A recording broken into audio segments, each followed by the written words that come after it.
নমস্কার বন্ধুরা, আমি লক্ষ্মী। আশা করি আপনারা সকলেই ভালো আছেন। আজ আমি আয়ুর্বেদিক চা রেসিপি বানাবো। গলা খুসখুস সর্দি কাশির জন্য এটা অনেক উপকারী। আয়ুর্বেদিক চা বানানোর জন্য উপকরণগুলো হলো আদা, গোলমরিচ, লবঙ্গ, দারচিনি, তুলসী পাতা, 6-7টা তুলসী পাতা নিয়েছি, চিনি, লিকার চা পাতা।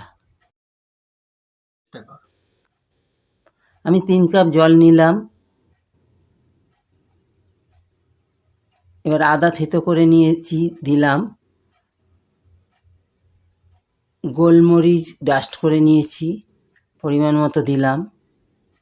লবঙ্গ ডাস্ট করে নিয়েছি, পরিমাণ মতো দিলাম। দারচিনিও ডাস্ট করে নিয়েছি, পরিমাণ মতো দিলাম।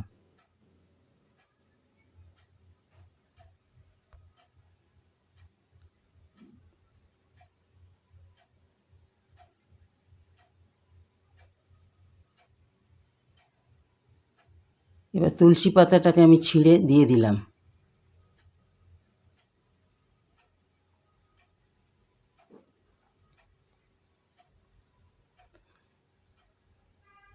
এবার আমি 3 চামচ চিনি দিলাম।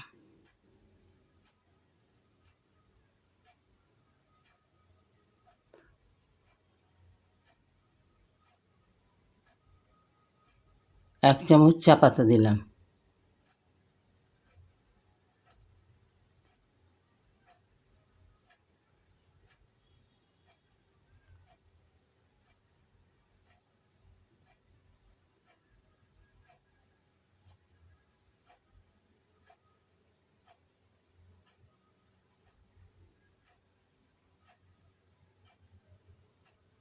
এবার আমি ঢাকা দিলাম, 2 মিনিটের জন্য ভালো করে ফুটিয়ে নিলাম। 2 মিনিট হয়ে গেছে, আমি ঢাকা খুললাম। আমার আয়ুর্বেদিক চা রেডি।